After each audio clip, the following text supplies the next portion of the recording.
ஆலயா cotton வேட்டிகள், ஷர்ட்டுகள், wedding celebration.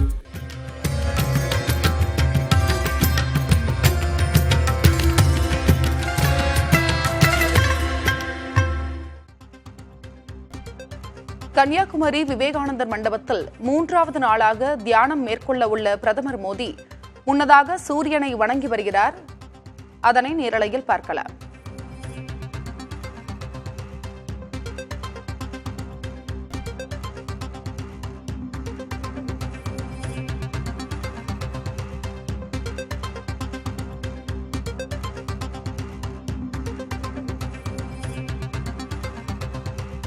விவரங்களை வழங்குவதற்காக செய்தியாளர் மனு இணைப்பில் இருக்கிறார். மனு, 3வது நாளாக தியானம் மேற்கொள்ள இருக்கிறார் பிரதமர் மோடி.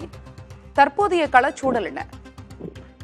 அது குமரி மாவட்டத்தில் 3 நாள் பயணமாக வந்த நரேந்திர மோடி, பாரத பிரதமர் நரேந்திர மோடி கன்னியாகுமரியில் இருக்கக்கூடிய கடல் நடுவே இருக்கக்கூடிய விவேகானந்தர் நினைவு மண்டபத்தில் இன்று 3வது நாளாக தியானம் செய்ய உள்ளார். இந்த தியானம் செய்வதற்கு முன்பாக சூரியன் உதயமாகும் நேரத்துக்கு முன்பாக அவர் அந்த பகுதியில் யோகா செய்த பிறகு, யோகா பயிற்சியில் ஈடுபட்ட பிறகு சூரியனை வணங்கக்கூடிய சூரிய நமஸ்காரம் செய்யக்கூடிய நிகழ்வு தற்போது நடந்து முடிந்துள்ளது.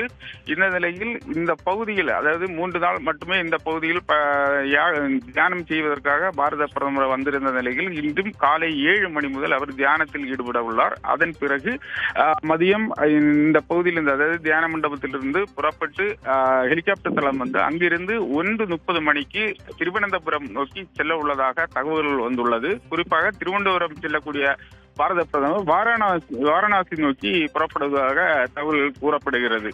இந்த நிலையில் இன்று இந்த பகுதியில் சர்வதேச சுற்றுலாத்தலமான கன்னியாகுமரிக்கு வரக்கூடிய சுற்றுலா பயணிகளுக்கு இன்னும் திரிவேணி சங்கமம் பகுதியில் பல்வேறு சோதனைகளுக்கு பிறகு திரிவேணி சங்கமம் பகுதியில் இருந்து சூரிய உதயம் பார்ப்பதற்காக அனுமதி வழங்கப்பட்டுள்ளது. ஆனால் அந்த பகுதிகளில் பத்திரிகையாளர்கள் ஒளிப்பதிவு செய்வதற்காக எந்த விதமான அனுமதியும் இதுவரையிலும் வழங்கப்படவில்லை. இந்த நிலையில் இந்த பகுதியில் பல்வேறு கட்டுப்பாடுகள் நேற்றிருந்ததை விட அதிகமான பல்வேறு கட்டுப்பாடுகளை இன்று விதிக்கப்பட்டுள்ளது.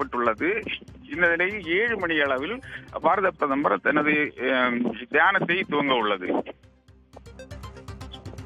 சூரியன் உதயமாவதை பார்த்து சூரியனை வணங்கி வருகிறார் பிரதமர் மோடி. அதன் பிறகு 7 மணிக்கு தியானம் செய்ய உள்ளதாக சொல்லியிருக்கீங்க. உங்களுடைய தகவலுக்கு நன்றி மனு.